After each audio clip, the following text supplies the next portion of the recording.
Halo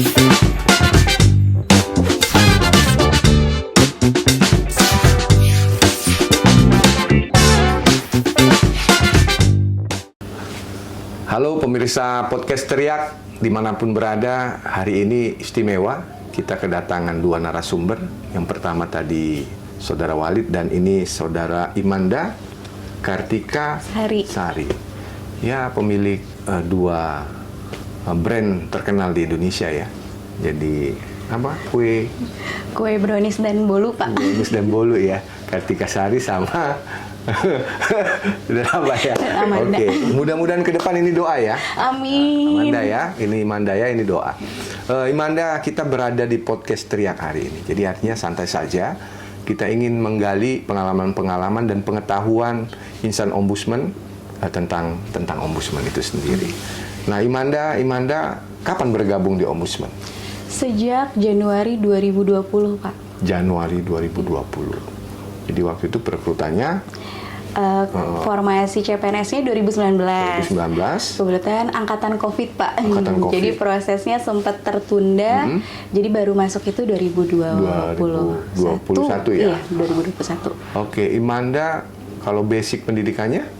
Komunikasi, Pak. Komunikasi dari Universitas 11 Maret. 11 Maret ya. Orang Bandung, kuliah di Solo. Solo. Sebelumnya sempat izin Pak Sekjen, sempat di Unpad juga. Sempat di Unpad? Iya, jadi D3-nya di Unpad, kemudian melanjutkan dari D3 ke S1-nya di UNS. Oh, D3-nya di Unpad, di UNS. Oke. Baik, Imanda mungkin bisa cerita pengalaman sebelum masuk di Ombudsman sampai dengan saat ini. Ini baru pelantikan tadi ya? Iya. Pelantikan sebagai fungsional Pranata Humas. Boleh cerita, Imanda? Jadi sebelumnya izin Pak Sekjen, dulu itu saya itu sales. Sales apa tuh? Provider internet gitu. Jadi mungkin kalau di kita tuh bisa disebutnya account eksekutif dulu tuh. Jadi memberikan penawaran internet tapi untuk corporate biasanya dan mengajak kerja sama juga. Jadi sebetulnya tidak jauh berbeda sama dengan di ombudsman karena lingkup pekerjaannya masih dalam lingkup humas. Oh, lingkup humas tugasnya ya. Jadi dulu bisa kenal ombudsman dari mana?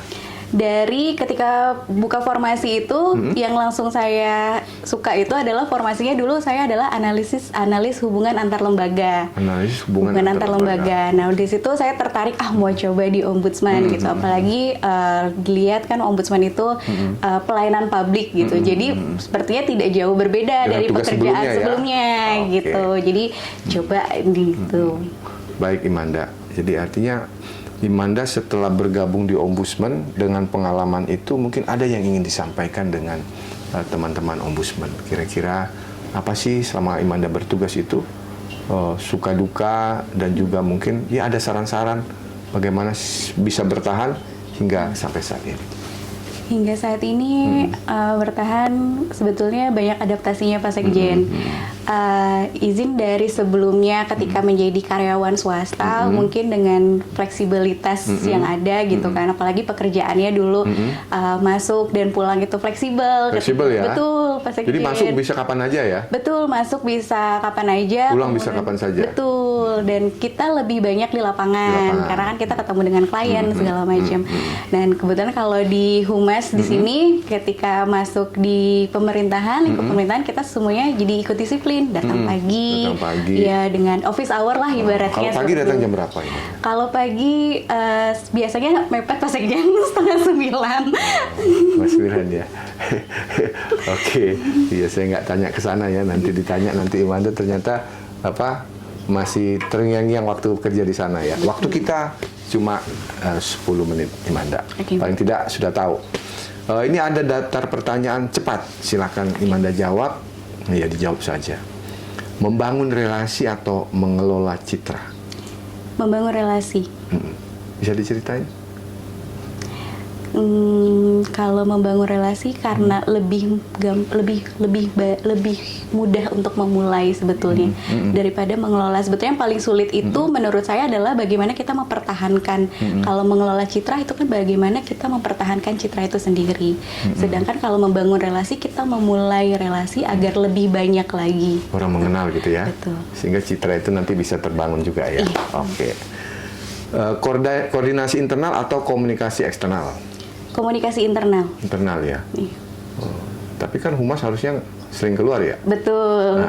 Tapi kalau saya pendapat saya izin Pak Sekjen, sebelum kita ke eksternal, kita bagaimana kita mengkompakkan dalam internal dulu. Oke, nggak ada yang salah. Memang saya sengaja tanya.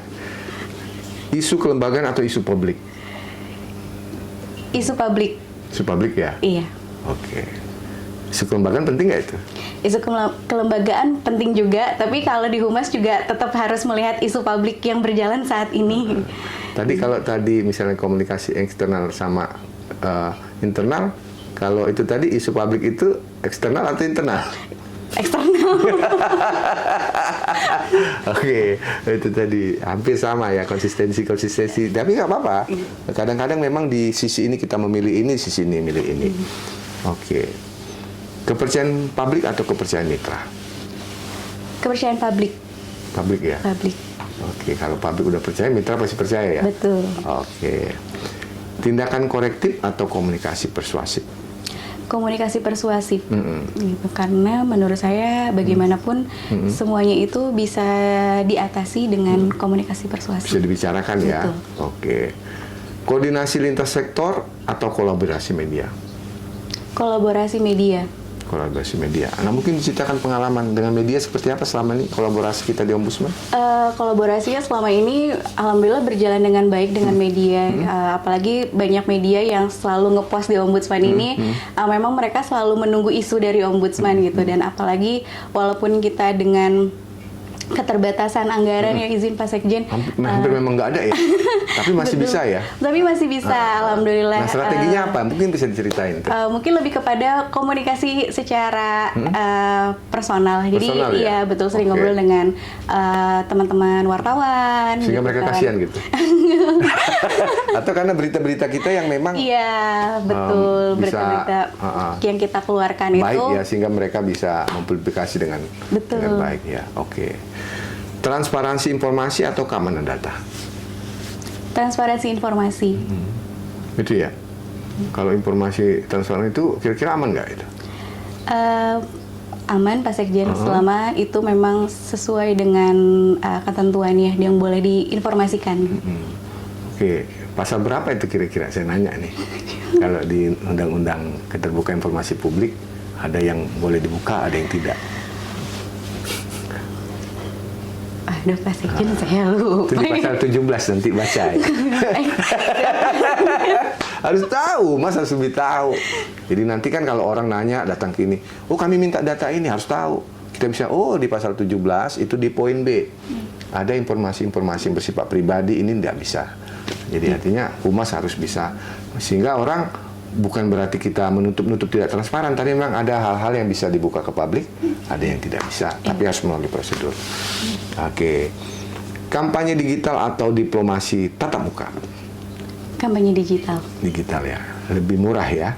Lebih murah, cepat, dan efisien. Oke. Ini yang terakhir. Publikasi resmi atau engagement sosial media? Publikasi resmi. Resmi ya? Tadi beda tuh dengan yang tadi yang pertama. Yang di atas itu tadi. Oke. Nggak apa-apa. Oke, artinya nggak apa-apa. Memang kita kadang-kadang pada saat ini kita milih ini, pada saat itu kita milih ini. Nah, sekarang kita bicara tentang substansi ombudsman. Jadi mungkin dalam podcast ini kita akan lihat sejauh mana sih kita memahami tentang ombudsman. Nah, Imanda, kalau ketemu dengan orang, coba dalam 15 detik bisa menjelaskan apa itu ombudsman. Iya, ombudsman adalah lembaga pengawas penyelenggaraan pelayanan publik. Jadi ketika misalnya Bapak Ibu ada permasalahan terkait pelayanan publik yang tidak sesuai, mungkin bisa disampaikan kepada ombudsman, bisa dilaporkan kepada ombudsman. Oke, makasih. Nah, ombudsman ini kan selalu melihat, oh ada maladministrasi. Ada berapa sih definisi maladministrasi itu? Yang definisikan di Ombudsman, kalau di internasional berapa banyak? Mungkin Imanda tahu tuh. Ada. Bukan yang di dalam aja deh, yang di Ombudsman mendefinisikan ada berapa tentang maladministrasi? Ada 5 seperti Pak 5 Sekjen. ya? Ada 12 ya? Oh baik Pak. Nah, coba yang 5 yang tahu itu aja. Coba yang 5 itu apa aja coba? Ya Allah. Jadi negeri tiba-tiba. 5 ya? Penyalahgunaan wewenang. 1.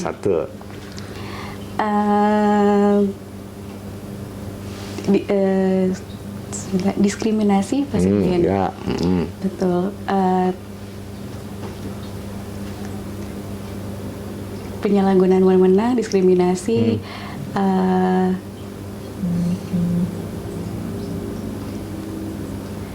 Tetot, belajar lagi nanti ya. Jadi artinya harus tahu, apalagi humas harus tahu tuh. Minimal hal-hal yang umum-umum yang harus diketahui oleh publik, humas harus bisa mempublikasi. Ya, ini singkat. Yang terakhir, coba ceritakan singkat bagaimana sih sejarahnya Ombudsman, khususnya di Indonesia. Yang saya tahu, Ombudsman itu pertama kali itu didirikan oleh Bapak Abdurrahman Wahid. Itu 25 tahun yang lalu, pada tanggal 10 Maret.